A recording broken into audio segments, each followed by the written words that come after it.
to Chatham University. My name is Dana Brown. I'm the Executive Director of the Pennsylvania Center for Women in Politics here at Chatham University. And I have to say, I am extremely impressed with the crowd that we have here tonight to discuss the Family Medical Leave Act in Pennsylvania. Who says public policy isn't sexy? My goodness. Tonight really is a kickoff for us at the Pennsylvania Center for Women in Politics. And now we are going to be offering an annual public policy series. And this really is its first iteration.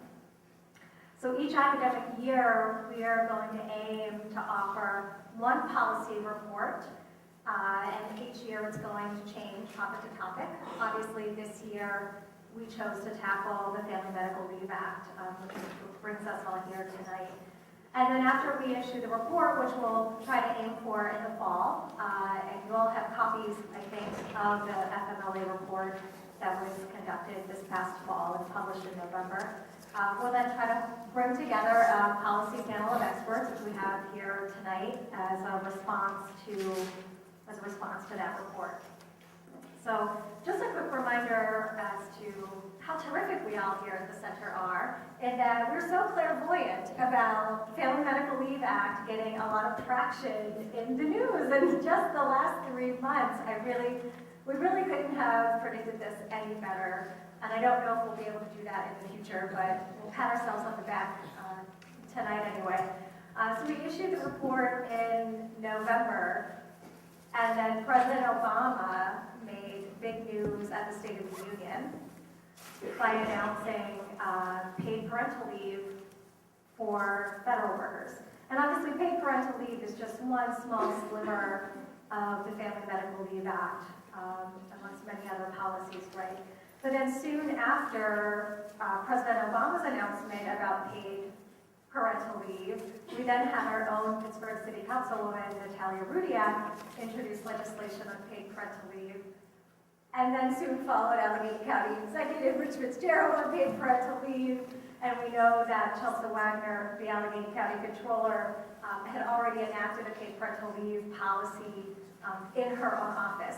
So we've seen particularly one part of the FMLA. Again, it's a small fraction for those of you who have read the report and understand that that's just a piece. But I'm sure at some point tonight when the Councilwoman is able to make it, we'll be able to talk a little bit more about that small piece. But again, we're so excited to have you all here and kind of dig in on some of these things.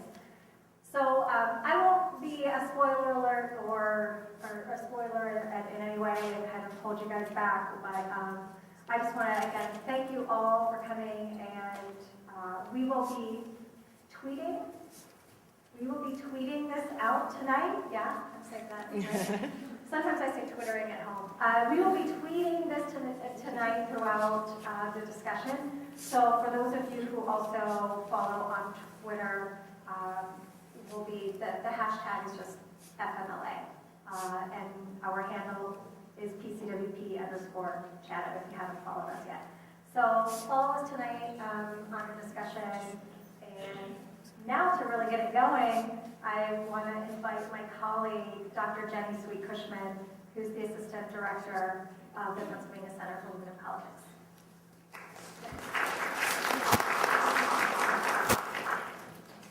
Hi, thanks everybody for being here and having some interest in this important topic. Before the passage of the Family Medical Leave Act, the birth or adoption of a child or an unexpected illness could spell the loss for an American worker's job. The law, now over 20 years old now, guarantees up to 12 weeks of unpaid but job-protected leave for employees who have a new child, need to take care of a sick loved one, or are facing a serious illness of their own. Before the law, and for some of us that was when we were not in diapers, it was passed in 1993, so I assume some of you were in diapers. In the years that followed, a lot of things changed. and continue to change. But at the time, it was a really big step in American public policy. Afterwards, there were reports that more workers were able to take that job-protected leave. More workers were taking time off to take care of these very important things in their families. And research even showed that businesses required to provide it weren't suffering any of the significant consequences, many of which had been foreshadowed. But even the law's supporters argued that FMLA did not go far enough. The law only applies to companies with 50 or more employees in a 75-mile radius, and an employee has to have been with their employer for at least a year to be eligible. Part-time employees are also not eligible. Only 60% of working Americans meet these qualifications, and notably a majority of those that don't are women. This says nothing of the millions of Americans for whom taking an unpaid leave would present such a financial hardship that they can't take it anyway. So in an effort to try to cover more workers, 29 of the 50 states expanded their state laws to offer family and medical leave benefits beyond what was offered in the federal legislation. Some states expanded what the meaning of family was, so that it would include more individuals. Others extended protection to employees with smaller workforces, while others have moved towards policies that actually offer paid leave. But 40% of Americans live in states where there has been no extension of the federal law, and the federal law is the only protection that those citizens have. Pennsylvania is one of those states. So it is in this context that I'd like to welcome our distinguished panelists and the one that's on the way tonight to discuss the state of family and medical leave in our state and in Pittsburgh and Allegheny County. So I hope you will join me in welcoming, and I thought maybe I would introduce everybody by their Irish names on St. Patrick's Day. So first we have Frankel Greco, who is Chatham's own Assistant Vice President of Human Resources. Frank has been in HR for 20 years and with Chatham since 1996. And next to Frank is Carmen McAlexander of New Voices Pittsburgh. These are not the real names. The real names are in your program if you need to know. Carmen is a community organizer focused on LGBTQ rights, voter engagement, and the Affordable Care Act. Thank you for being here, Carmen.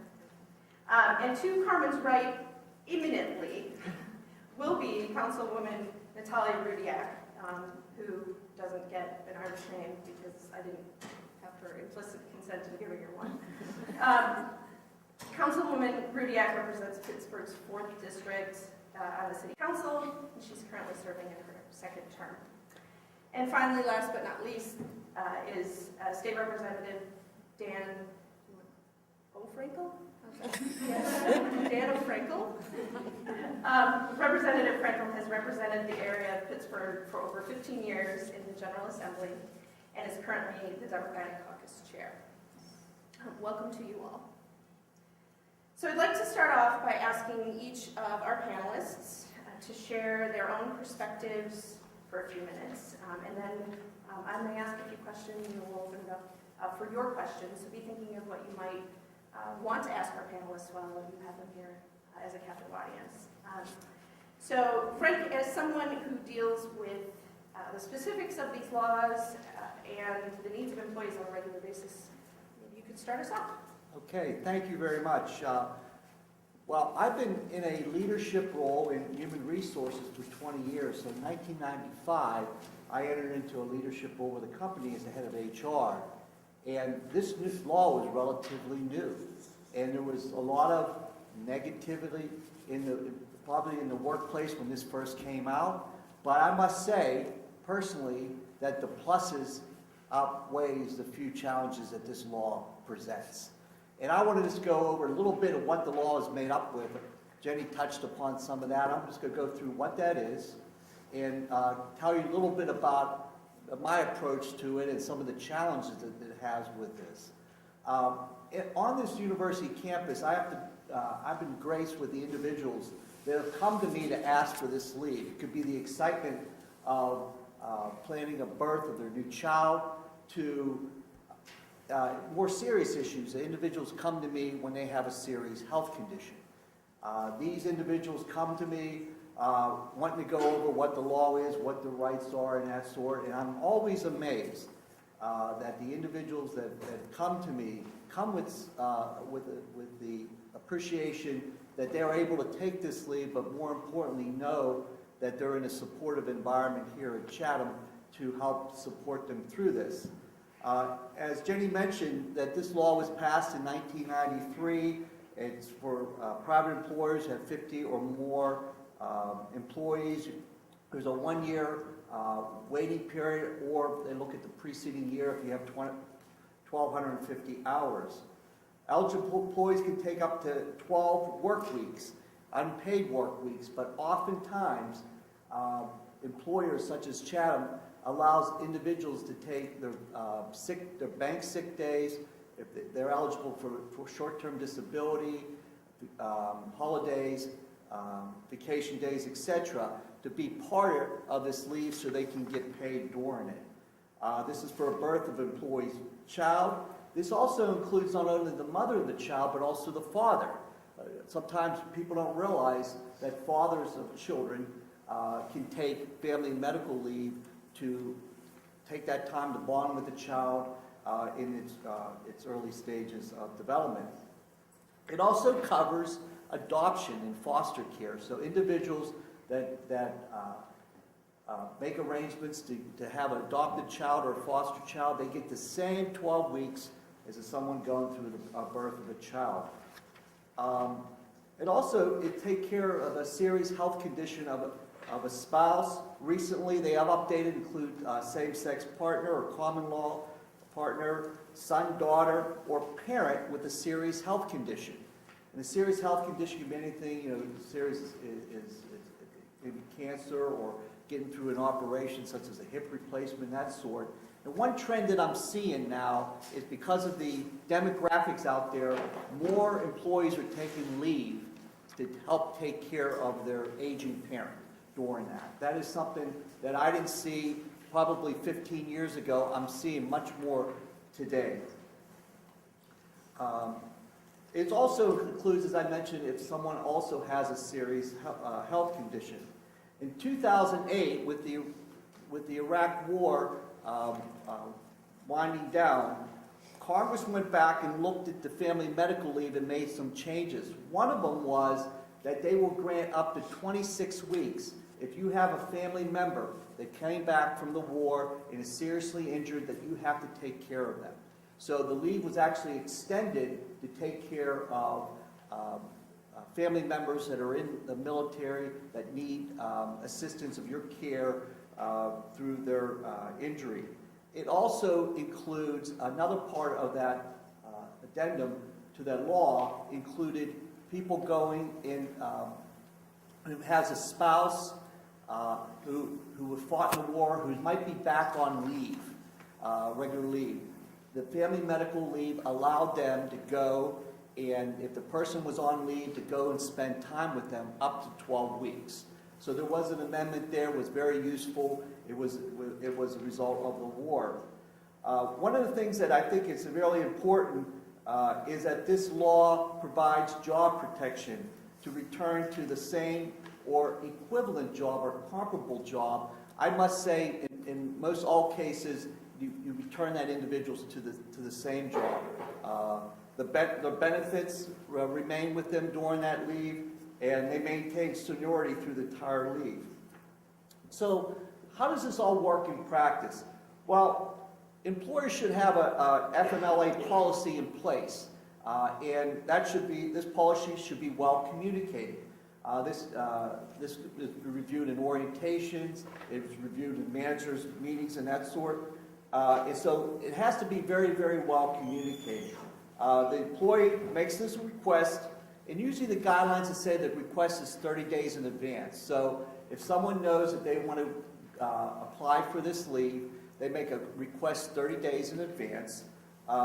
The HR department administers the process, including coordinating the completion of all the forms. And there are certification forms that doctors need to complete that are kept confidential in the HR department, or military or foster care documentation, so that we have the documentation. After this is received, we send a letter basically outlining all the rights under family medical leave to the individual approving the leave. All our records are kept in HR, again, these are confidential, and individuals can take up to 12 consecutive weeks, or they can take leave on an intermittent basis. For childbirth, it really depends on the organization. We allow intermittent leave, which means individual might want to take maybe 6 or 8 weeks off initially, and then straddle those other 4 weeks over the next 12 months of the leave. So that offers us some flexibility with that. It's so important with this leave that the employee and their manager work through this and communicate with this in partnership, in addressing not only planning for this leave to come, but also planning things as practical as providing training for someone who will be replacing them while they're on leave. And oftentimes it really works out very well, and I see that it's a really common thing we see out there. When an employee is cleared to come back to work, again, they have to go through a medical certification to clear them to come back to work at the end of the leave. One of the things I want to stress is the importance of training and educating the supervisors of an organization on the Family Medical Leave Act. One of the things that happens often is the manager wants to play doctor. In commonality. They're very pressed to get a job done or whatever, so when someone comes up and says, I want to request family medical leave, they do too much inquiry, and they want to make that, persuade them not to do that or even look into that. That is very wrong.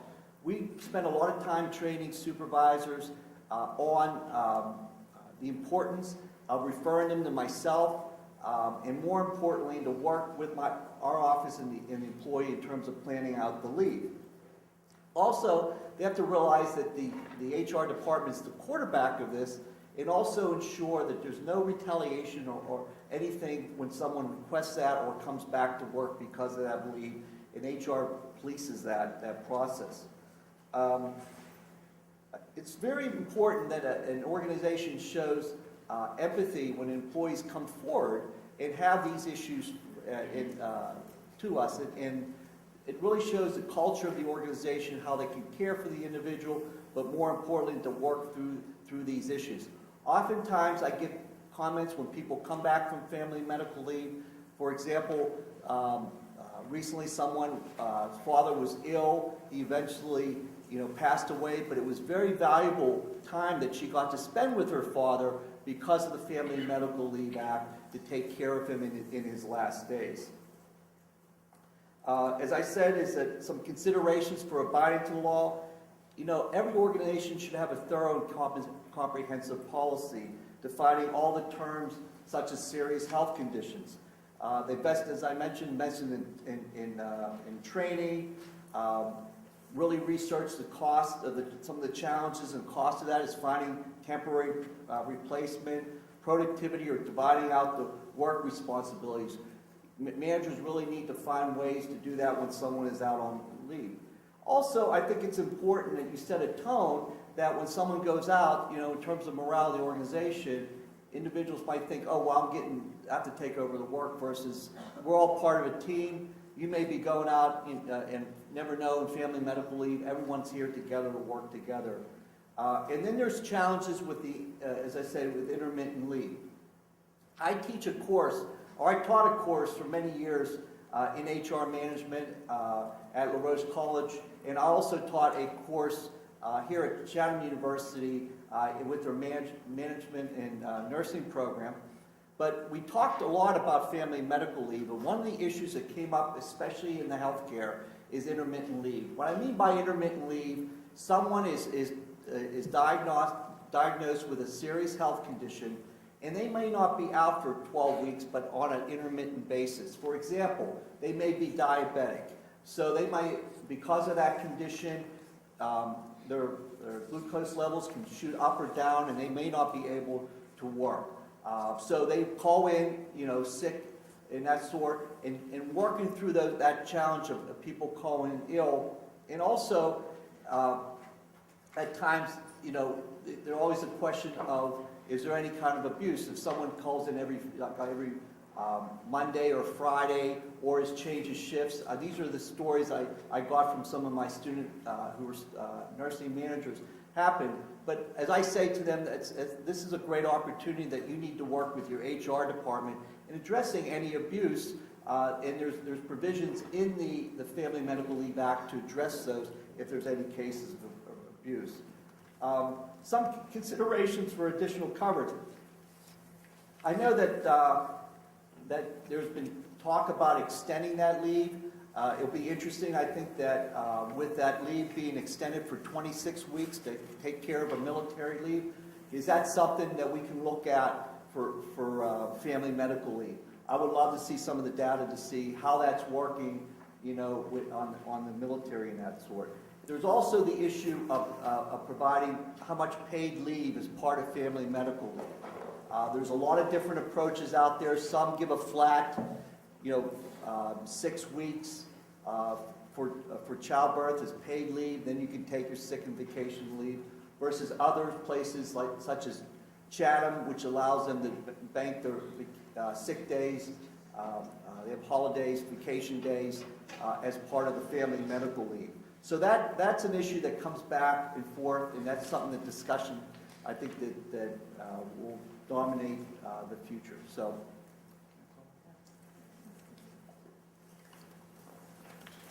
thank you.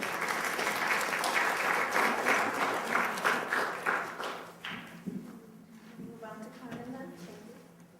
Thank you.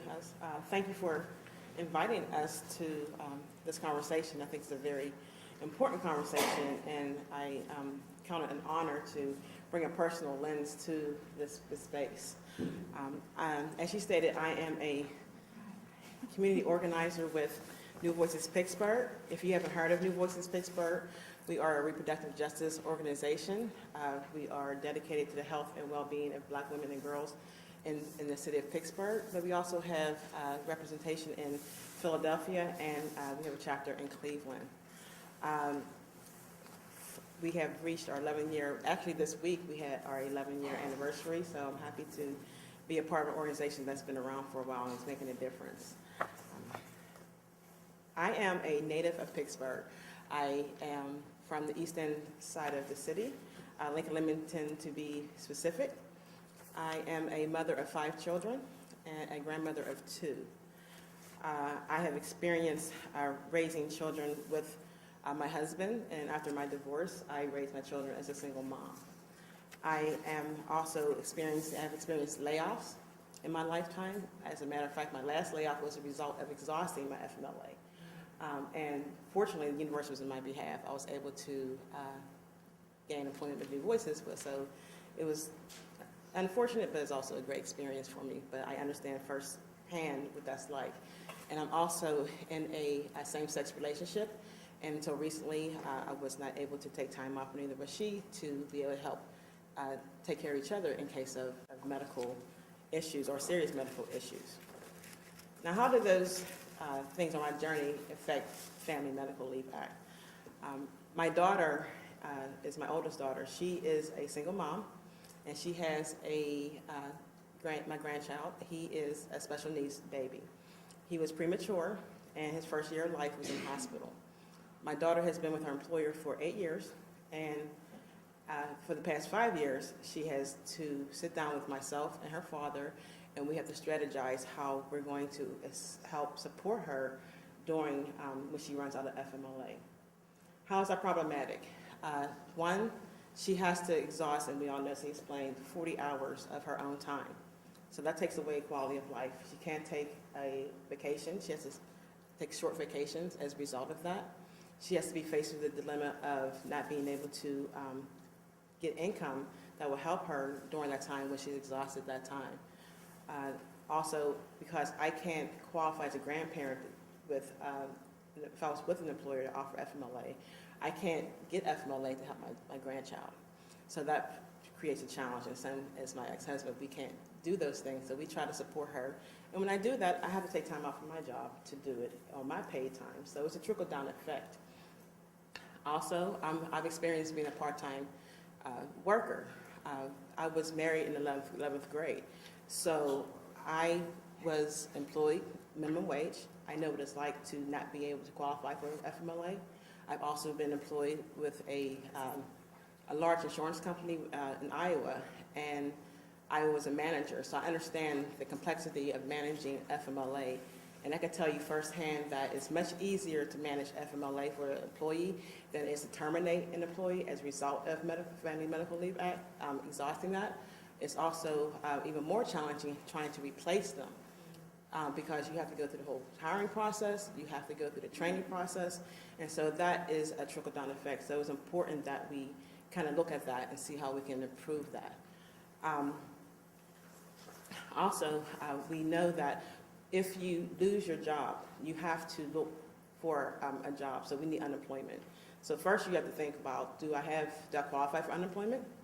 And how much of unemployment am I going to get if I'm looking for another job? And it's even reduced if I take on a part-time job while I'm trying to fulfill that full-time job I already had. So that is a serious challenge in our communities. The unemployment rate will be raised. We know from the statistics we heard earlier that single-family homes are higher. So when I was married, we can kind of switch off, okay, the first child's sick, and we have 5 children. So it was like, you know, if the child's sick, I could take off first, and then whoever came up next, you take off the next one. But when I became a single mom, it was my sole responsibility. So if any of my children were seriously sick, I have a child who has asthma. And that was a challenge being a single mom. So, and it's hard to explain to your employer that this is coming up. And on top of that, I have my own medical issues that I had to take time off on. And that's what happened to me at my last employer. You don't plan for that, and it happens, and you're faced with that challenge. And no one should face that challenge. That's, you know, I was a quality worker. It wasn't about my abilities and my skills. It was simply from an employer perspective, I exhausted my time, and they are not obligated to keep me there. So, and the other challenge I would like to bring up is the 1,250 hours. So now I've lost my job. So now I have to get another job, and I have to accrue another 1,250, you know, and hopefully I'm well when that happens. Because if you're not, they're not obligated. You don't qualify. You don't qualify for the Family Medical Leave Act from that perspective. So just to bring closure to this, it's important that employers look at this. I applaud Allegheny County, I applaud the city of Pittsburgh, I applaud Natalie and Dan for bringing these things to the table, because it's important that they set the standard for other employers in Pittsburgh to say, hey, you need to pay your employees, because the morale goes down, your mental well-being is affected by that, your financial well-being is affected, and it's much easier to keep your employees if your employees are happy. It creates a wonderful atmosphere. I mean, I know for myself, I work for New Voices, and I'm happy every day when I go to work, and it feels good. It's a huge difference from going to work and dreading getting sick and having to take time off. So ultimately, it will help everyone's quality of life. So again, I do appreciate this opportunity.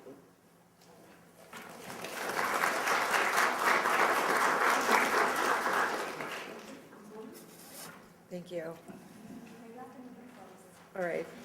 You can see that anytime I arrive somewhere, like, I spread out. Like, I just got here, like, you know, 5 minutes ago, and I have 2 cups of water. I have, like, a folder, all these things. So let me see if I can get myself organized. Hello, everybody. I'm Natalia Rudiak. I am a city councilwoman for the city of Pittsburgh. I represent our southernmost neighborhoods. I am the chair of the Finance and Law Committee in the city of Pittsburgh, and I've been a champion of family-friendly legislation in the workplace. And you know, I'm proud. Well, I determined that I'm probably the youngest woman elected to the city, although you know, that's easy to do because we haven't had that many women elected in the city. But in any case, so I'm here to talk a little bit about the legislation that I proposed. Gosh, it was the first week of January about paid family leave. But before I even go into that, I just have to tell a tangential anecdote where I had some family coming in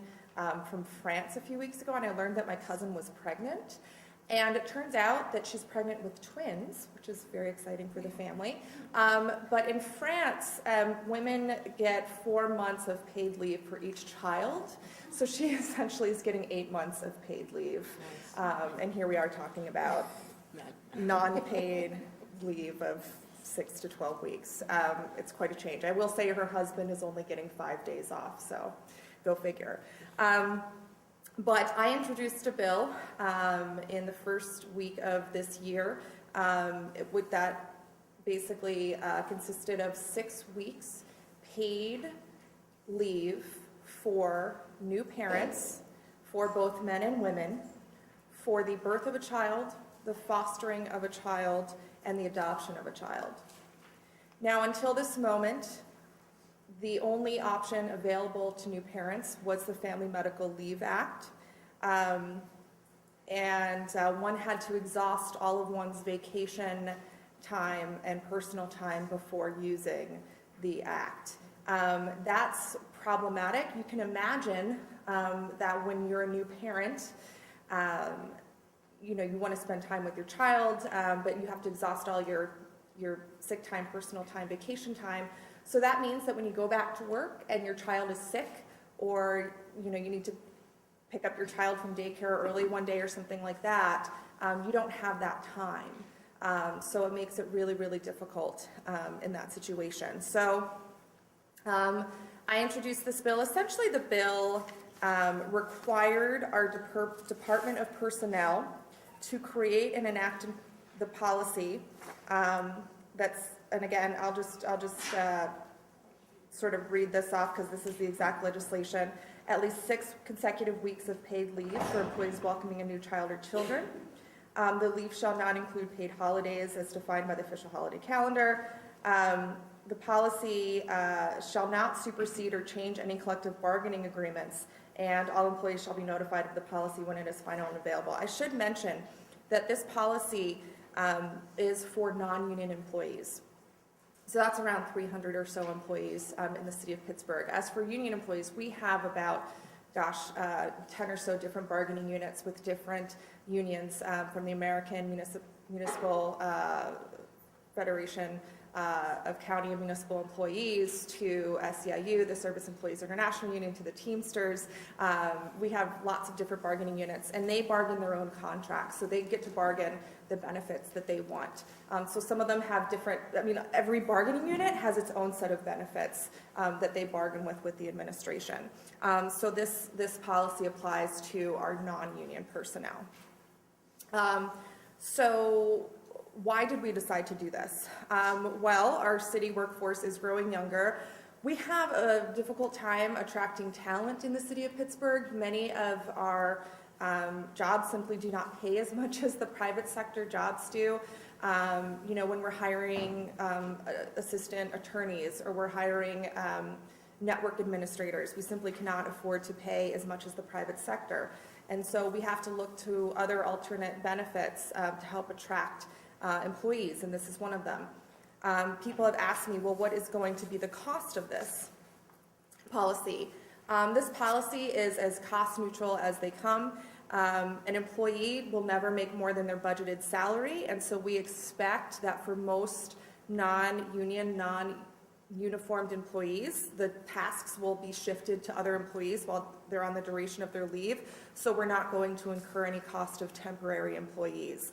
So we're already sort of doing this for employees that are taking FMLA. So there aren't necessarily minimum staffing requirements or something that we will need to fill. Just to go back to the talent attraction and retention piece, studies do show that family-friendly policies improve retention, and we are going to be experiencing, if not already experiencing, waves of retirement of our public employees. So we need to know that there are people that are attracted to positions in the city that are ready and willing to take on leadership roles and build organizational knowledge. And we also know that it's just the right thing to do, right? We know that when parents get to stay home with their new children, that all of society benefits. And it actually, while I was studying this, I found some really startling facts about how that having a baby is the most expensive health event that families face during their childbearing years. And it's estimated that 13% of families with a new infant become poor within a month. So when we look at reducing poverty in this country, really looking at the time that mothers and fathers have babies is really paramount to reducing poverty in this country. And I'll say one more thing before I pass it along. But we do believe that this can improve retention, as Carmen mentioned. The turnover and replacement costs are very high when replacing an employee. And again, studies show that when you are able to offer a paid parental leave, that you're able to retain employees more. And the cost of turnover and replacement can be anywhere between 25 and 200% of employees' annual salary. So we'd like to think that in the end that this will actually, again, attract talent and save the city money, and it's just the right thing to do. I will also add that we did this because we also know that when the city of Pittsburgh passes legislation like this, that other institutions follow. So just maybe 3 weeks ago, I stood with Allegheny County Executive Ritz Fitzgerald, who took our policy, our legislation and subsequent policy that was written almost word for word, and implemented it for non-union county employees, which is about 900 to 1,000 employees in Allegheny County. And it's my hope that other institutions, whether that be Chatham or other universities or other or UPMC or whoever, look at this as a viable policy option.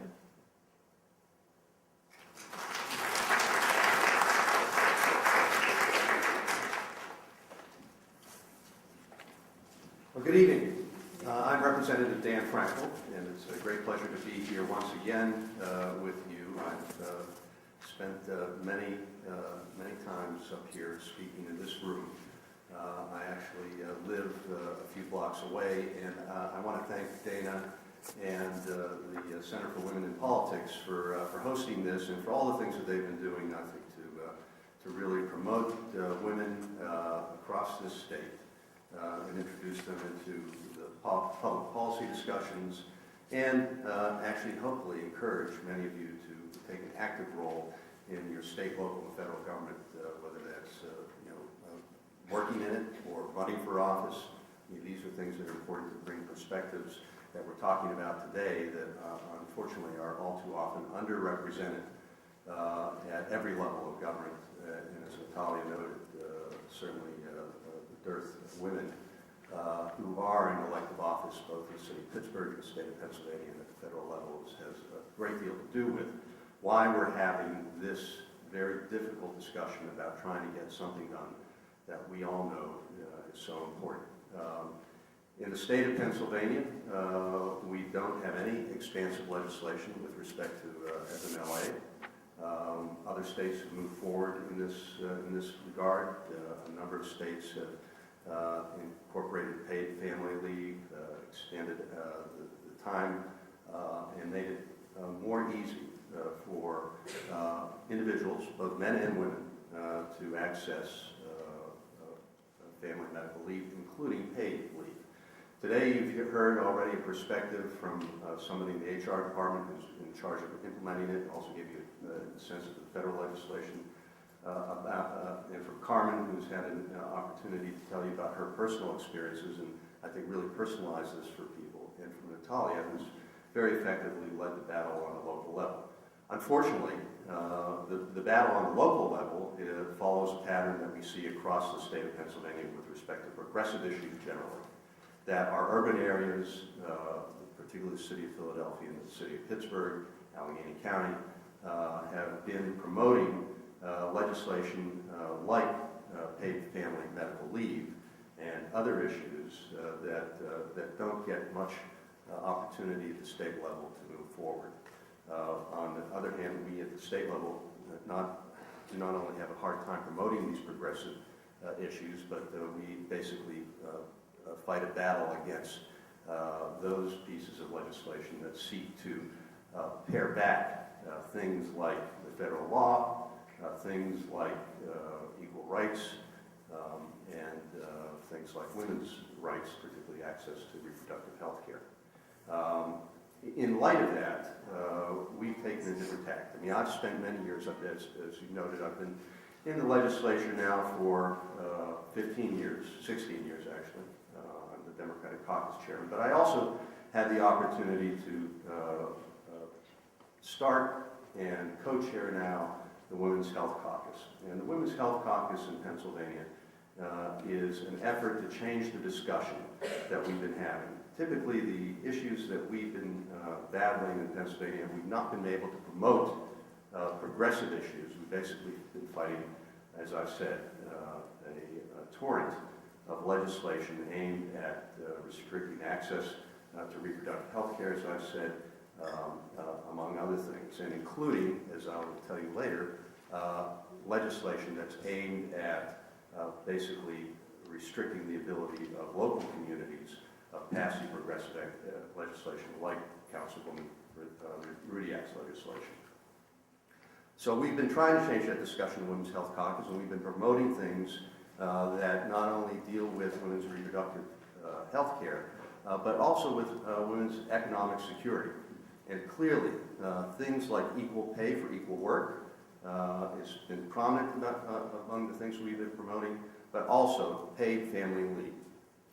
Not just the FMLA at the federal level, but actually implementing a paid family leave policy.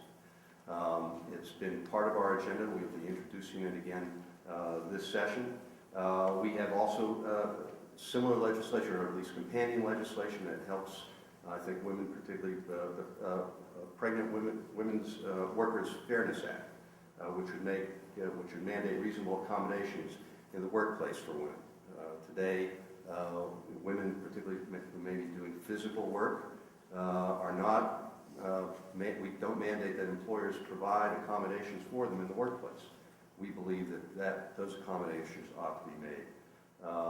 And the Parental Involvement Leave Act, because it's not just the big life events, but the fact is that parents, women and men, fathers and mothers, need to have the opportunity to do things that are important for their children, like go to parent-teacher conferences.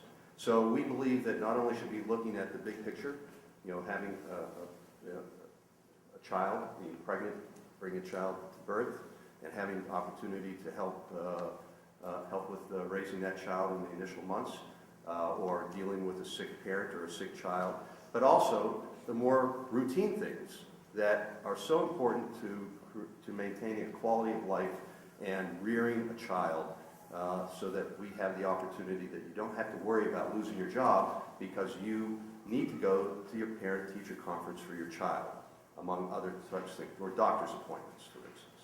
So we want to promote that as well. So these legislations, including paid family medical leave, are currently sitting in the Labor and Industry Committee. They've been promoted by our caucus, the Women's Health Caucus, primarily by Democrats, so they have some bipartisan support. But quite frankly, the prospects are very challenging in order to move them forward. If you don't know the lineup in Harrisburg, we have a very progressive Democratic governor that we elected in November, but the two chambers, the House and the Senate, have solid Republican majorities, and those majorities are not, I would say, moderate majorities. They are very conservative, sometimes ultra-conservative majorities who are promoting, or not only preventing these pieces of legislation from coming to fruition or getting a vote on the floor, but are also promoting other legislation that would be more restrictive. So with respect to this issue, family medical leave, we do have a bill that has passed out of committee that would preempt local governments from passing legislation like Councilwoman Rudiak's or the county executive's legislation that's passed here, or legislation in Philadelphia that has enabled paid medical leave for employees in those cities. So we have that legislation sitting in front of us that would take away the rights of our local communities from putting forward progressive legislation. We also have a piece of legislation that sounds good on its face, but really at the end of the day is something, again, that's trying to pare back even the federal legislation. So there's a House Bill 429, while on its face, again, it appears to expand persons for whom an employee can take federal medical leave, but it allows employees to take unpaid leave for a sick parent, child, grandchild, or sibling, but only if the ill family member has no surviving spouse, parent, or child, and limits the leave to care for these family members from 12, reduces it down from 12 to 6 weeks. So on its surface, again, another effort to pare back even the ability that we've had now at the federal level for many years, and promotes a much more restrictive interpretation of the federal law. So our job is going to be not just to promote these progressive issues, like paid family medical leave, but also to prevent these other pieces of legislation from moving forward, or at least being able to work with the governor, who I know, if those two pieces of legislation came forward, would veto them and find at least the ability within both chambers to sustain the governor's veto, which is also, I think, something that we're going to have to work with again. It's a very difficult environment in Harrisburg. You'll be hearing much about it, particularly if you stay engaged with the Chatham Women, Center for Women in Politics. Where there are budget issues coming up as well. Many of you will be coming to Harrisburg in the spring.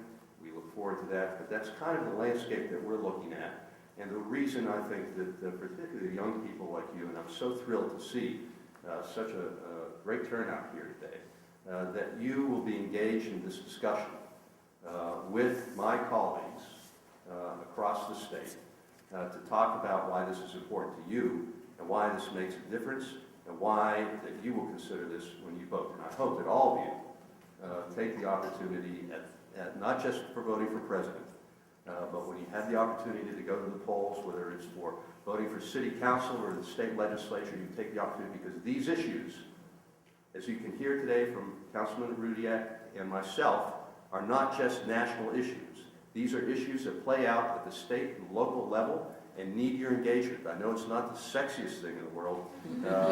It's great to be working on a presidential campaign or being an advocate for that. But when it comes down to getting things done and what happens to your lives in this community, what happens in the city of Pittsburgh, in Allegheny County, in the state of Pennsylvania, matters as much, if not maybe more, than what happens at the federal level, and even opportunity to be engaged and change that. So thank you for being here, and thanks for the opportunity to have this conversation.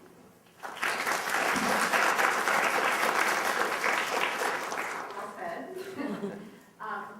So imagine you're trying to put together a panel of experts to talk about family and medical leave options, and you really want someone to provide the counterpoint. Everybody here is very supportive of workers, employees. It's very difficult to find someone that would sit here and say, well, yeah, we really think family sucks, and we want to do everything we can to make sure that our employees do nothing but work, and because it's all about our bottom line. Nobody wants to be heard saying any of these, and I'm exaggerating them, but nobody wants to be heard saying those things. So I'm wondering if we can take our little echo chamber here a little bit and maybe put yourself in the opposition's shoes and talk a little bit about what you see as some of the obstacles that you hear about, why it is that despite the fact that we all support loving, healthy families, we haven't seen any action on a lot of these different issues for decades. And of course now we are seeing some locally. But what are some of those reasons that would be presented in opposition were someone here to provide them? So, anybody want to take a stab at that? Sure. Well, I mean, it is an ideological battle that we're having, and it plays out on very many levels. And one is basically that government has no role to play in these sorts of decisions, that the marketplace makes these decisions, and that's the most efficient way these issues get decided. That if it's good for employers, to provide these kind of benefits for employees, they'll do it because they'll compete for employees and provide better benefits in order to get them. So it's basically an extension of, I think, a traditional conservative argument that says, let the marketplace determine what benefits are. It's the same argument against the minimum wage. What's very interesting, though, is those same folks are the ones who want to restrict your rights, your reproductive rights, at the same time as they want to, let the marketplace play out in terms of determining what kinds of rights you might have as an employee or with respect to the minimum wage. So it's an ideological battle that I see primarily, and it's interesting. You see many progressive businesses who do these sorts of things. I think our governor, who is a businessman and a successful businessman, has a very progressive policy with respect to his employees, pays them well, gets good benefits, and has family leave policy in his company. And I'm hoping that we're going to see that type of attitude and that kind of progressive bent coming out of the governor's office over the next several years, at least to help prevent some of the more restrictive legislation that we're talking about. I mean, I think also, frankly, a lot of it comes down to cost. Now, what I said about the citywide policy for non-union employees is that it would be cost neutral because for the most part, the employees that we were talking about are folks who, again, there's no minimal staffing requirements, folks who can take on the role or the job of the other people in the office. We actually had our first baby born like right after this was passed, and it was really great. The mother was not expecting to have paid family leave, but does, and her job was simply, sort of taken over by other people in the office until she comes back. When it comes to positions that have minimal staffing requirements, so whether that is, say, a firefighter that, you need to have 4 guys on a truck no matter how many calls you go on, or, well, we don't have that many female firefighters, so I said guys, but, or whether you're working in a factory or something and you have to have, minimum staffing levels or whatever, that can incur a cost. I believe that the cost for 6 weeks of paid family leave for a firefighter and overtime related to that would be something like $16,000. And again, that's something, but when you actually look at the pool of people that would take something that would actually be eligible for that, it's not very many. So for example, when you look at the entire pool of city employees citywide, some years we've had like 12 births, some years we've had 2 births, and we're able to look at that based on how many new babies we have enrolling in our healthcare system. So I think at the end of the day, it's people, saying that this is going to be an undue cost on a business enterprise, and that would make the cost of doing business higher. My argument to that is that, that's what people said about child labor. That's what people said about the 8-hour workday. That's what people said about the weekend. That's what people said about having safe working conditions. I mean, at some point, we have to raise the bar on what we consider normal. It's not normal for a woman to have to go back to work at a McDonald's 2 days after she's given birth, right? That's not what the kind of society that we're supposed to be, or that we say that we are. And I think that a lot of this skews against women. I think that, I look at, for example, and this might get me off tangent a little bit, but I think it's important to say that, for the longest time, we had a lot of men, particularly in the construction trades, that were really working on getting prevailing wages in governmental contracts for construction projects, construction trades. And for the longest time, lawmakers said, well, that would be too expensive to pay union workers prevailing wage on government projects. But now it's the law. We have the Davis-Bacon Act that says that you must pay construction workers that are working on government projects prevailing wage. Yes, the cost of those projects has gone up, but we've found a way to pay for it. So now when it's our time as women to have the fruits of our labor come true, we also need to fight to raise the standard of what is considered normal, what we consider normal, and what we're going to pay for with our tax dollars to make our lives better. I would also just quickly note, if you look at the report that the center has published here, that there are states that have expanded FMLA. So we only have two places, Connecticut and Washington, D.C., that have paid family leave, but we have more expansive interpretations of the law that have taken place in many other states. The sky hasn't fallen in. Those states are doing well. They're economically doing much better than Pennsylvania. So I don't think that the argument that there is an economic downside to this makes an enormous amount of sense. I mean, people ultimately want to retain good workers, want to pay them well. Turnover doesn't help. Having a sense of stability in the future with a company, I think, makes sense for a lot of folks. And that's why many companies do this on their own. But again, we have much more expansive legislation in many other states that's working and is not creating an economically distressed situation. And when you take a look at Pennsylvania, 49th in job creation across the country, it's not like what we're doing is actually working with respect to creating economic vitality. So I'd like to open it up for any questions that you all may have.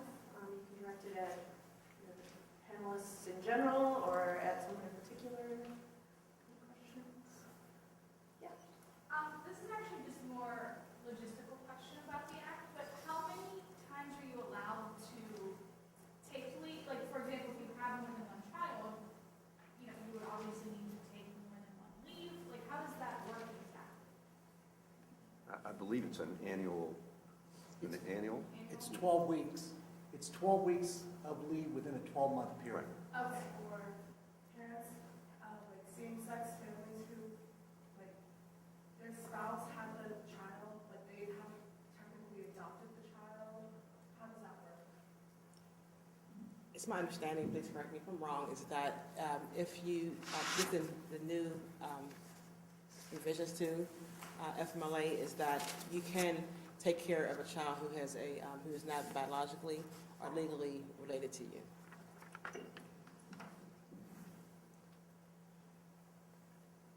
This is for Councilwoman Rudiak. I have a question about, you said that if someone is, you kind of shift responsibilities until they get back.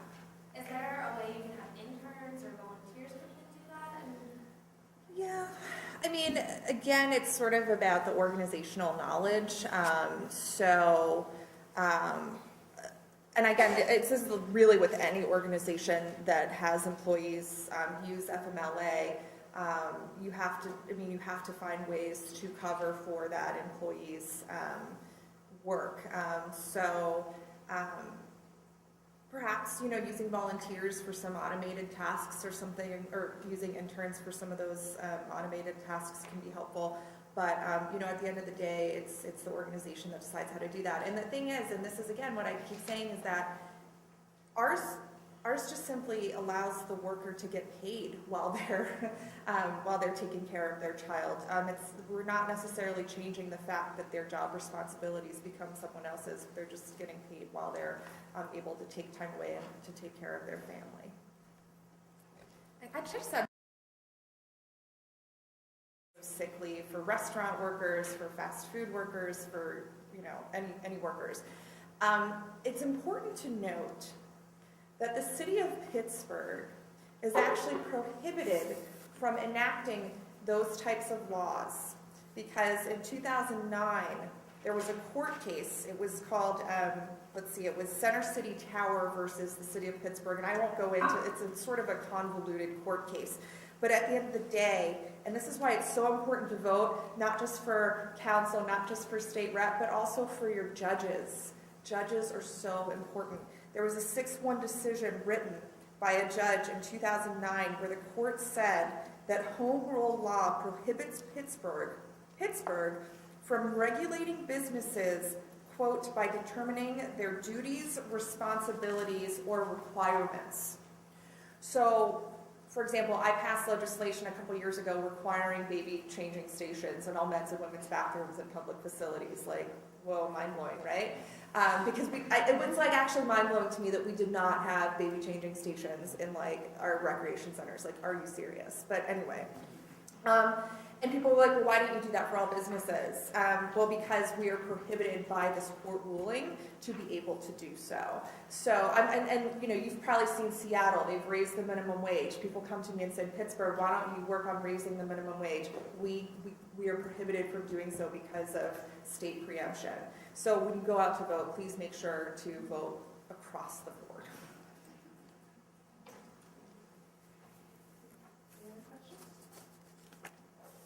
Well, one, I want to applaud the councilwoman for being one step ahead of Ashton Kutcher.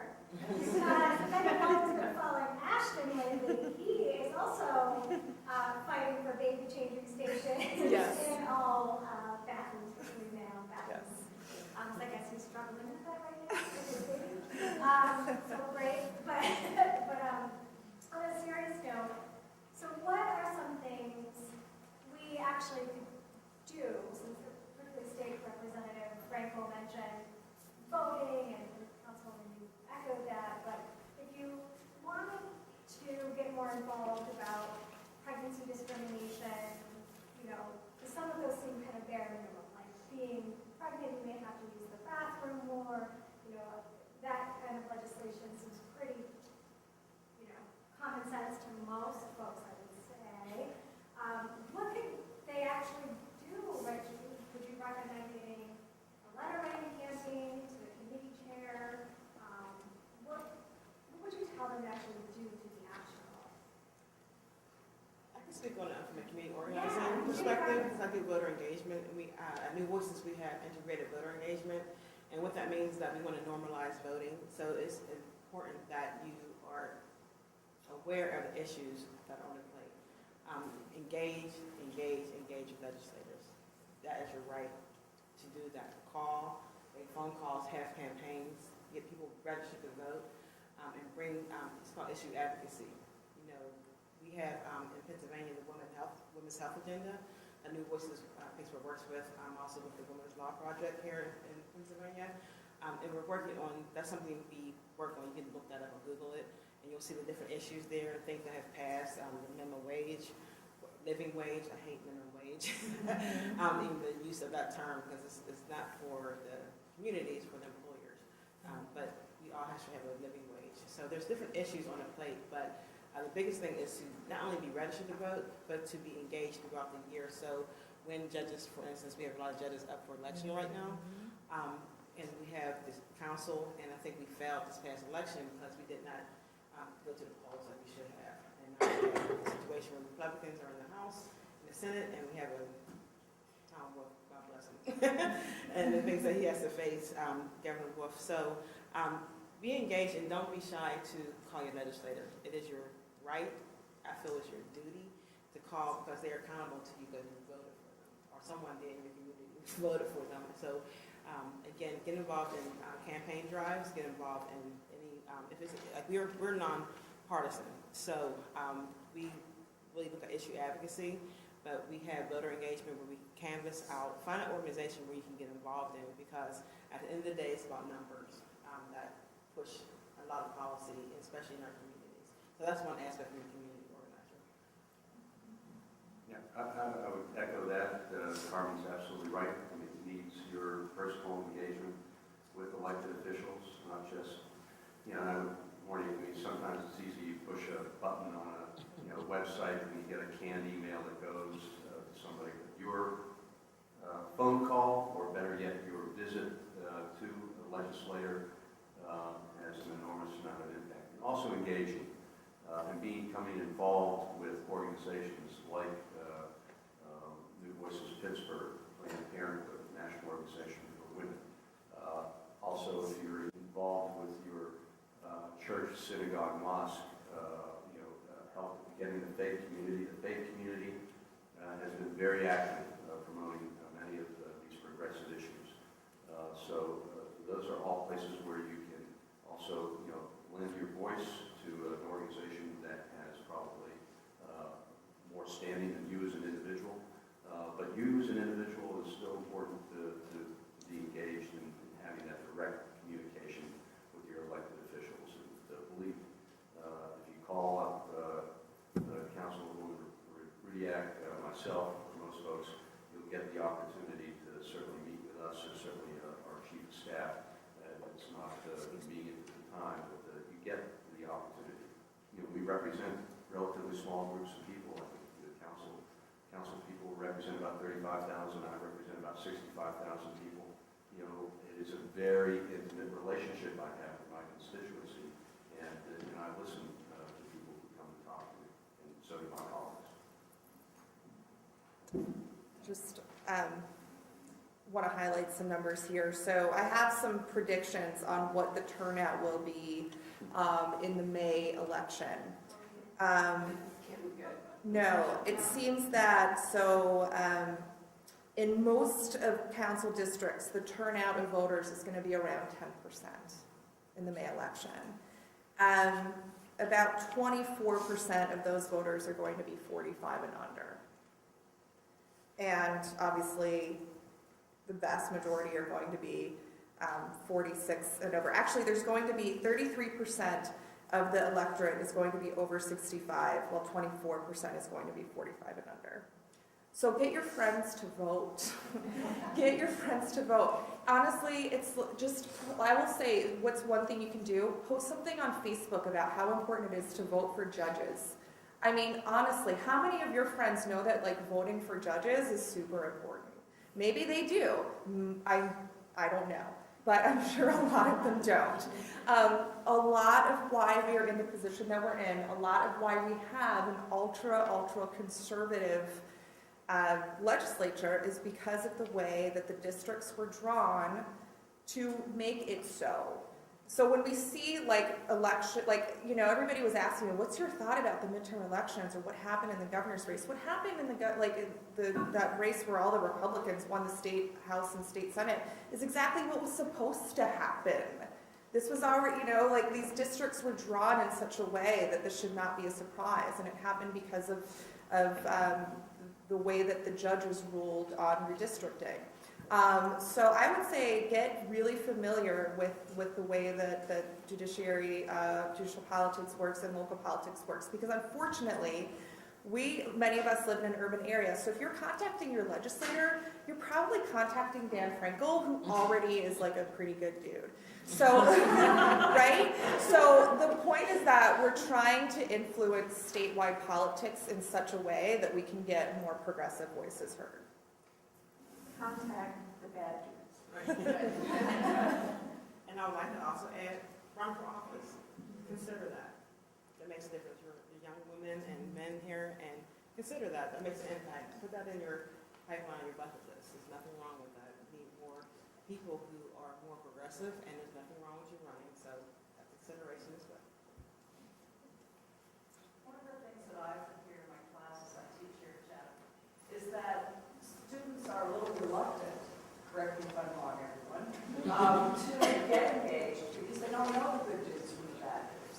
And I think that can be overwhelming. So what's a good way to chip away at feeling confident enough to be able to cast that vote?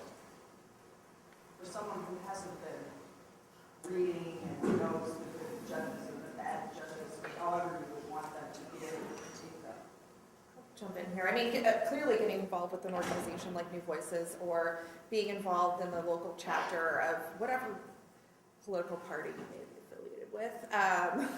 And for example, tonight after this, I'm going to speak to I'm going to speak to a college Democrat group at the University of Pittsburgh tonight, right? And I'm just going to introduce myself, and that's the sort of types of forums that they have. So I would say getting involved in those kinds of groups on campus, coming to things like this, of course, is very helpful.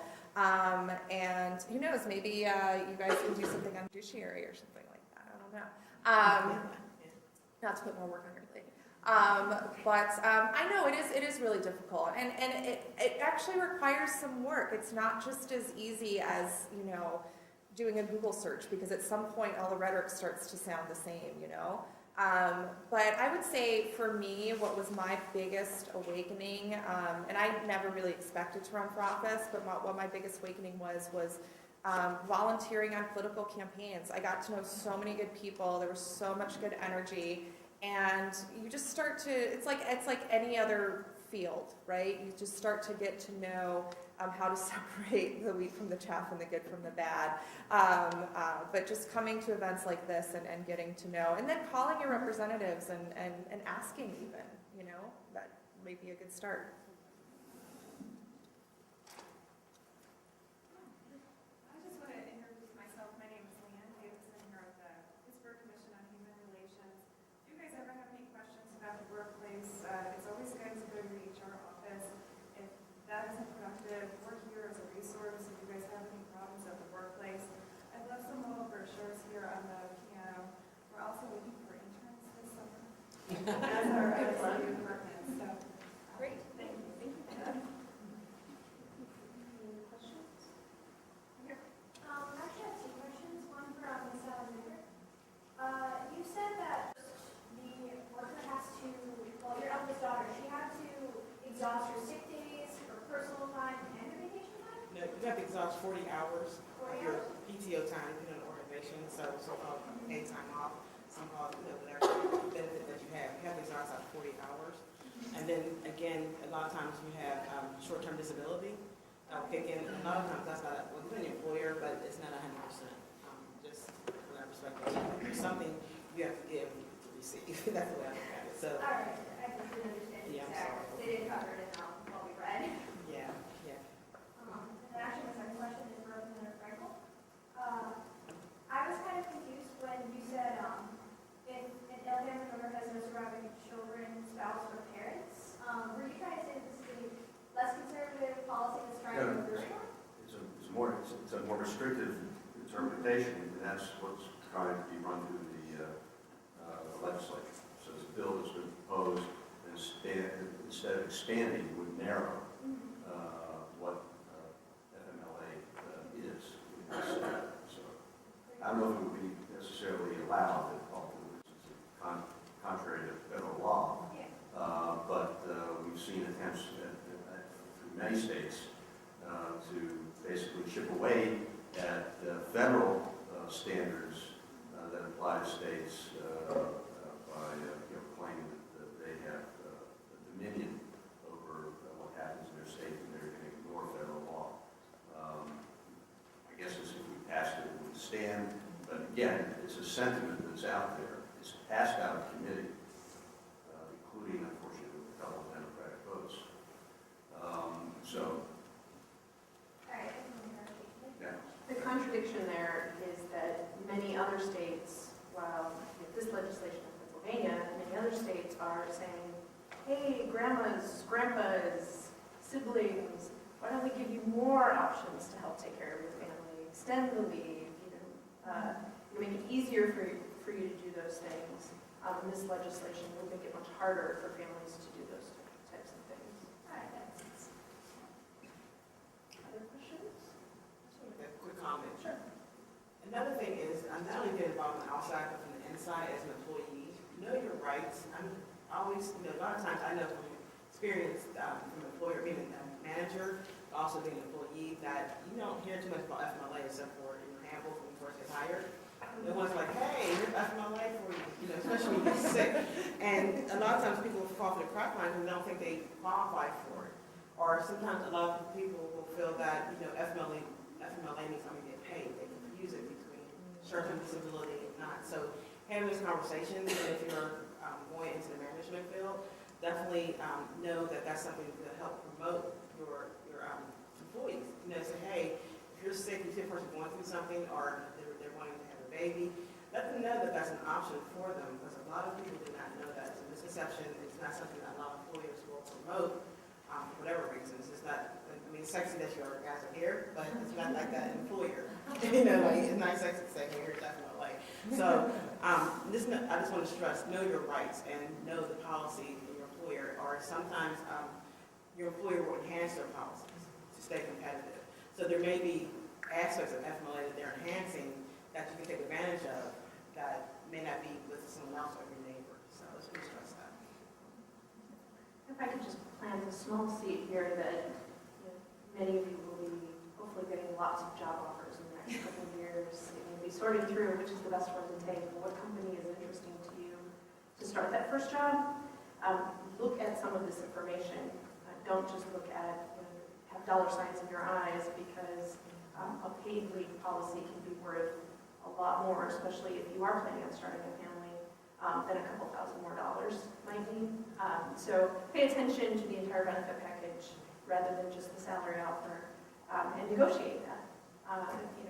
That's an option that you have as you go out into the workforce. So just a little seed there for you. Good question with that. Isn't it hypocritical for Chatham University to not offer paid medical leave for faculty and staff while they promote women leadership so strongly?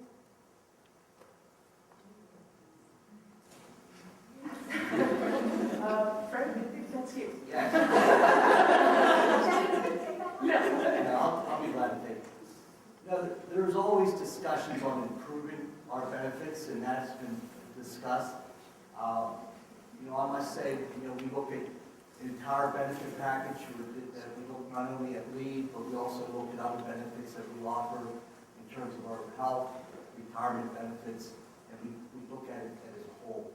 But we consider that. We feel that in some ways we are always trying to enhance our benefits, and that one we looked at it, of course, in the past. And we'll continue to look at it. On that note, where do you see this policy going from here?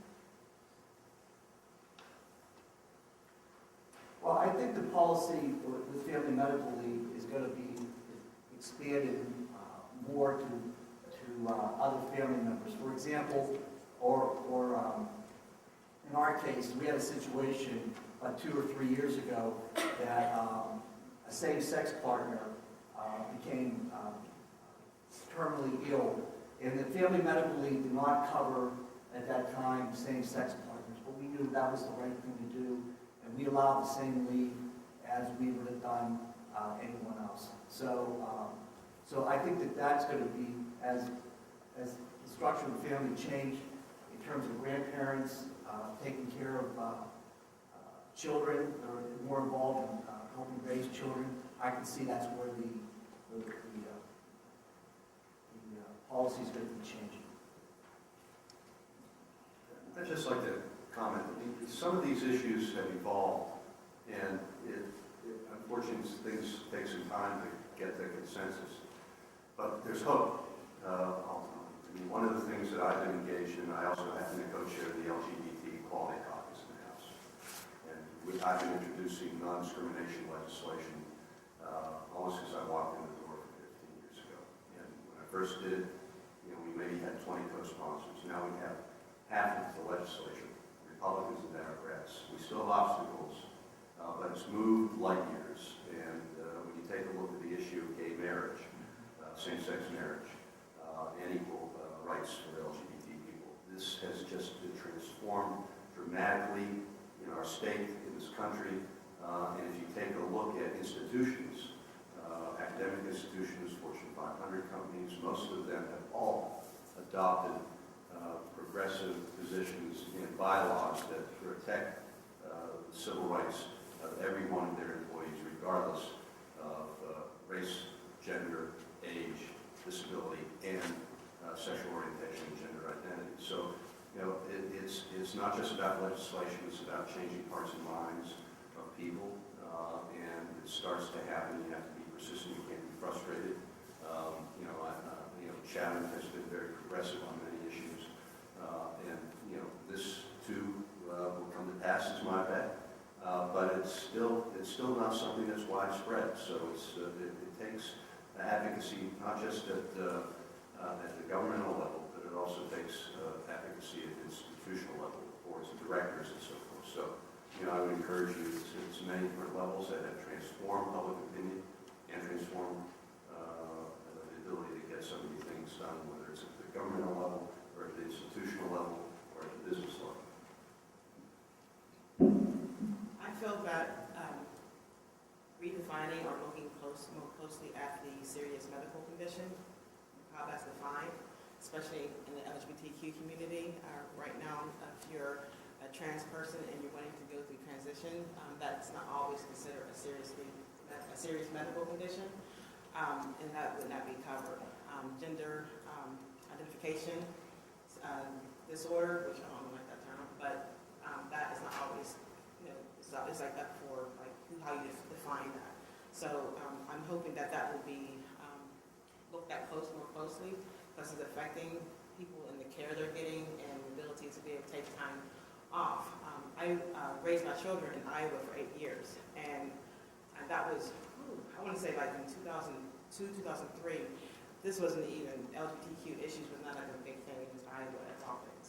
But it was a Cedar Rapids, and I remember the employer I worked for, I really was amazed at a woman was going through transition, and she wanted, her partner was going through transition, and she wanted to take time off, an employer to be with her for that time, and they allowed her to do that. So that was not a famous thing to do at that time, but as he said, it has evolved considerably, and that's something I'm hoping, and I can see it being a closer look, or closer way of redefining what a serious medical condition is.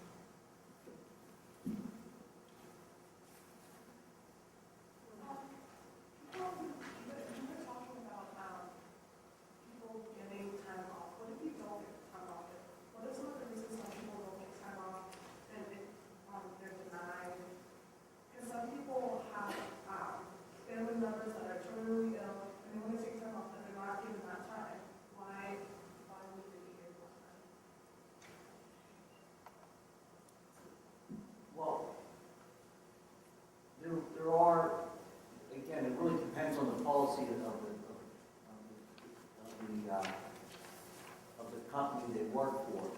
If it's covered under family medical leave, and they meet the eligibility requirements, then by law, they're entitled to have that time off.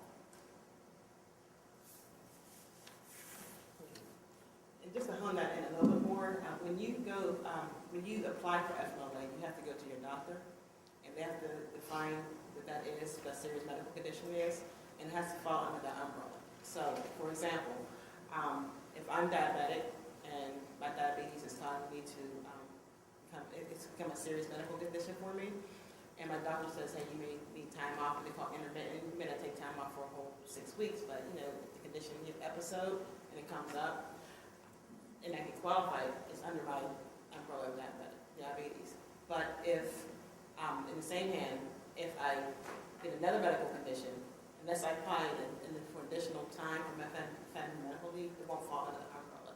But some people face obstacles with that. Like, I'm the same person, it's not a diabetes-related illness, and the doctor has not given that. So it's defined from the onset when you apply for FMLA, what that serious medical condition is. So whatever that is, it doesn't fall under that. So it can be whatever that says. That's one. Some reasons why people find obstacles.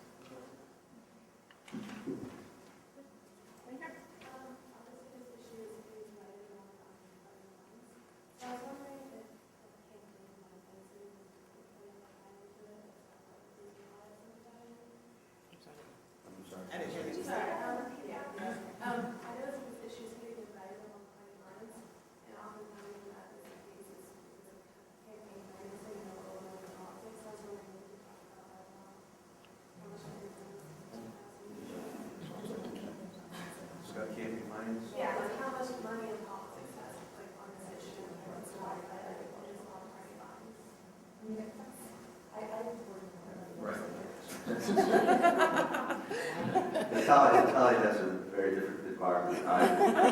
They pick fights about different sorts of things, but not necessarily about policy. Well, you're right. I mean, it does fall in large part along party lines, but not entirely. I will tell you, for instance, that the Women's Health Caucus and the Pennsylvania Agenda for Women's Health is a bipartisan group and a bipartisan. In fact, some of the legislation that's been passed that we've promoted has been passed with Republican prime sponsors. I have a Republican co-chair in the House. My Democratic colleague in the Senate, Senator Judy Schwank, has a Republican co-chair, Senator Chuck Brown, or Chuck McElhaney. So while it's granted it's heavily weighted for Democrats, but there are Republicans who promote this agenda. Maybe not every single thing, but much of it. The fact of the matter is that particularly on economic issues, and FMLA, and particularly paid FMLA, would fall under, I think, an issue that, for instance, the Koch brothers would be passionately opposed to, and others from the right wing, particularly the pro-business interests that I think that mirror the Koch brothers' agenda, would be very much against this.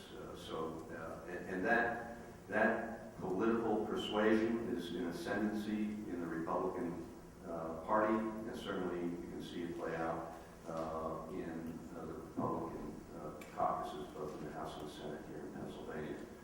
It's a very challenging environment. We find that the money comes into Pennsylvania in our elections. I will tell you that I have chaired the campaign committee, the House Democratic Campaign Committee in the past. But today, the amount of money that comes into Pennsylvania for state legislative races, and I'm talking about, we represent in the House 65,000 people compared to a congressional district, which is about 700,000+ people, that we have House races that take in nearly as much money as some congressional races. So the price of playing poker and running for office has become much more dramatic, and quite frankly, we're outspent.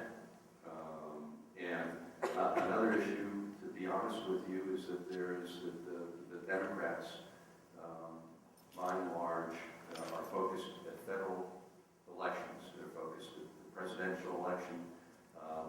Pennsylvania is a blue state during a presidential year and a red state every other year. And it's a great challenge, particularly when you're out-resourced by these very deep pockets that promote an agenda that is clearly in opposition to the things we're talking about today. How many people here are familiar with ALEC? Okay, you should Google this. ALEC. ALEC. It's the American Legislative Exchange Council. And ALEC is an organization of business interests that promote legislative agendas, for the most part at the state level, but they recently started a local chapter. So what ALEC does is they introduce cookie-cutter legislation in state legislatures across the country, and it's fueled by millions, if not billions of dollars of money of business interests. And they're responsible of everything from stand your ground laws to legislation preempting, sick pay. So there was a bill in the state, I don't know if it's in committee or where it is, but there was definitely a bill in the state legislature that would preempt municipalities from passing sick day legislation. Am I correct? Yeah. Yes. So that, my understanding is that is an ALEC piece of legislation that they're systematically introducing in states across this country, because they're seeing cities like Seattle and Portland and Philadelphia and Minneapolis, et cetera, introduce legislation that forces private companies to have sick days for their employees, and they're like, oh, no. Because again, we as progressives are forced to go at a local level to push from under policies that we find to be adaptable for a civilized society. But they're coming and trying to preempt that. So when you talk about money in politics, I would say ALEC is definitely something that everybody should be familiar with, because once you start, I think it's one of those things that once you know about it, you'll start seeing a little bit more about it in the news, and you'll start seeing it everywhere. But it's definitely something to be aware of. And companies from Target to Coca-Cola, they contribute to this fund. So it's definitely something to be aware of. Let me just second that. It's clearly, I deal with it every day. What we've seen, in particularly, a lot of activity from ALEC across this country. When you talk about Roe v. Wade, many folks have given up on trying to overturn Roe v. Wade support at the federal level. But what the organizations have decided is that they're going to chip away at the state level. So what we've seen is a series of cookie-cutter pieces of legislation introduced throughout this country in states that are what we call trap bills, targeted restrictions against abortion providers that have done things like mandate that a Planned Parenthood clinic needs to meet the standards of an ambulatory surgical facility, which means transforming it into an emergency room, operating room that has no real application for an abortion provider. We've seen a piece of legislation that we passed that in Pennsylvania, that's now law in Pennsylvania, and in Texas, hasn't happened here yet. In Texas, they passed that law. There were 22 clinics across the state of Texas that performed abortions like Planned Parenthood facilities, which basically provide the services for low-income, uninsured or underinsured women. And I think 19 of them have closed. We now have a piece of legislation in Pennsylvania that requires a physician who is working in an abortion clinic to have admitting privileges at a hospital. Entirely unnecessary. It's never been a problem in the past before, but it's very difficult to get done. Another way to shut down access to reproductive health care in this state. So we're seeing this approach, and that's why I can't urge you enough that there needs to be an active focus at what happens in your state government. It's so important because so many things that are happening here are going to affect your quality of life in the future. And the folks who are trying to basically take us back to the dark ages in many ways have figured out that state government is the place to do it. One of the reasons it's the place to do it is because people don't pay attention to what's happening here and aren't engaged in elections for state office holders. So it's a fair warning, and hopefully in some way to encourage all of you to take up the mantle to be advocates for a lot of these issues and to be engaged, informed about what's happening around here. Thank you. Yeah, I'd say follow up to the question I got. This is to clarify Chatham's position that we allow our employees to bank sick days. Okay, so for my example, if I myself got sick for a serious health condition now, my wife had a child in the stay home, I have enough sick time, paid sick days, that I can be off the entire 12 weeks. So that more than, I would say, 70-80% of our employees have that, and it's been working out. But I also understand the concerns that other individuals brought up, and something, as the benefits of involved, we definitely look at. So thanks. Did you say you have to apply for that 30 days in advance? If it's all possible. Obviously, if it's a serious health condition, something comes up, someone has a heart attack, we work with them. But if with a if someone's scheduled to have surgery or if they're planning on having a child, it's nice to know ahead of time so the office can plan, appropriate backup. And also for us to advise them on, the steps and what needs to get done to get the approval process. Okay, and then I have another question. Does Family Medical Leave Act cover a death in the family? Now, that will come under a bereavement leave, that you would have so many days off because if someone passed away. Now, if there's complications from someone passing away of depression or something like that came up, that could be a serious health condition, and then when you take that on the case, proven out on a case-by-case basis. So what's if there is a death in the family, what is it, how far out the family does it go? Like, if you'll be how extended? It's usually, it depends on the whole thing. It's usually immediate, they consider immediate family, and then, with, a cousin passed away, again, we get, up to 4 weeks vacation time. At Chatham, we would take vacation time of a cousin passed away.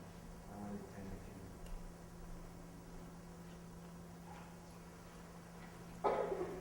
I just wanted to ask more about your policy on paid maternity leave at Chatham.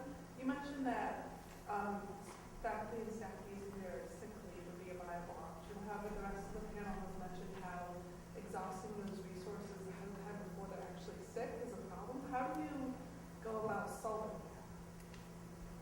Well, in our case, people can bank sick time, plus they accrue sick time every year.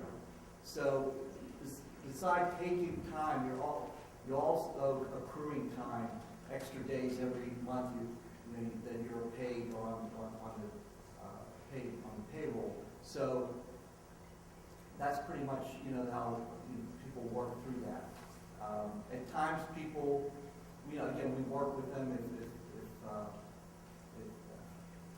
they go under, we work with them if they're cool to get out of time. So we take all those things in consideration and work with people on a case-by-case basis. Any other final questions? I don't know if you're There's one more over here. Okay. So I'm sure most things, this is probably dependent on the employer, but with FMLA, what sort of leave are we talking? Are we talking kind of free vacation that you can call being a parent or vacation, or working from home, still responding to emails and getting on conference calls and things like that? Or is it just straight leave? It really, I think, depends on the individual. There's some people that I know go on family medical leave, and for 12 weeks, they're out on leave and they don't want to engage the work. They want to totally focus, on there. But there's some other individuals that still want to remain engaged with their work, and they have every right to do that. And they can do that on an intermittent basis. So it really depends on the individual. And I've seen it, on both ends. Some people felt that they would remain, connected to work, and that was something important to them. But at the same time, too, I've seen other individuals that then for 12 weeks, they had every right, they went on leave, and, informed us when they're planning on coming back, and went through the documentation, cleared to come back, and they came back.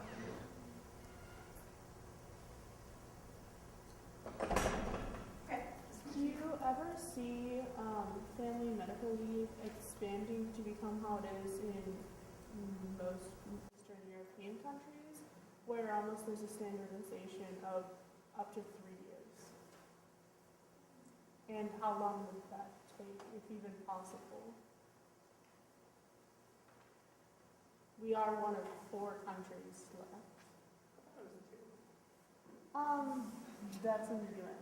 Well, 4 countries in the world. It's actually kind of a really great point maybe for us to close on, unless someone here has a crystal ball. No crystal balls. I think that depends on us, right? It depends on all of us in this room on how much we're we're willing to push and make our voices heard through the political process. And I would also say that this isn't necessarily true 100% of the time, but the more women that we elect to public office, the more that these types of issues rise to the surface. Right now, I mean, at least on the federal level, there's something called the Family Act. I don't know exactly what it stands for. It's an acronym, family is. But it's sponsored by Kristen Gillibrand on the federal level to essentially do a paid version of FMLA. And of course now with a, frankly, Republican-dominated, very conservative, let's put it that way, conservative-dominated House and Senate, it doesn't seem like a bill like that is going to get very much traction. But again, that's why it's very important to get involved in the political process, because as we look at how the House districts are drawn and how the Supreme Court rules on these things, it's just going to be important that we make our voices heard. I guess we have a few minutes, this is a really good question to end on, because this trend that President Obama starts talking about leave, and then now we have the leave policies being instituted in the county and the city, and there's issues being talked about in the state. Lots of states are looking at these policies. This is a global phenomenon of expanding these types of policies. It's not just a discussion that we're having in the United States. Australia and New Zealand, Australia, the last holdout other than us among developed countries that did not have paid leave, recently passed it. And lots of countries are looking at their policies and taking maternity leave policies and adding paternity leave policies to them as well, so that either mothers and fathers both get the same amount of time or access to the same amount of time, or fathers get some amount of time as well, so that the family can bond as a unit. In fact, just this week, the very tiny African country of Togo added paid paternal leave to the benefits that their citizens have. And so I would like to then read to you the list of countries that do not have paid leave. Papua New Guinea, Swaziland, the United States. That's it. So it puts in context a little bit the ridiculousness of these conversations that we have to have in the United States when virtually every other country on the planet has some type of paid leave that's offered to particularly to mothers, but then increasingly to fathers as well. In closing, some of the really important points that were made here for you sitting here and thinking, well, that is kind of ridiculous, because listening to that list of countries, that exhaustive list of countries, can be convicting, or should be convicting a little bit. And so, be aware of the issues, be informed, know what's going on, and then, like you heard from everybody here tonight, your vote is your expression for those things. And so, know what the issues are when the elections come up, and do something about it. So, thank you so much. Let's give our panelists a big round of applause.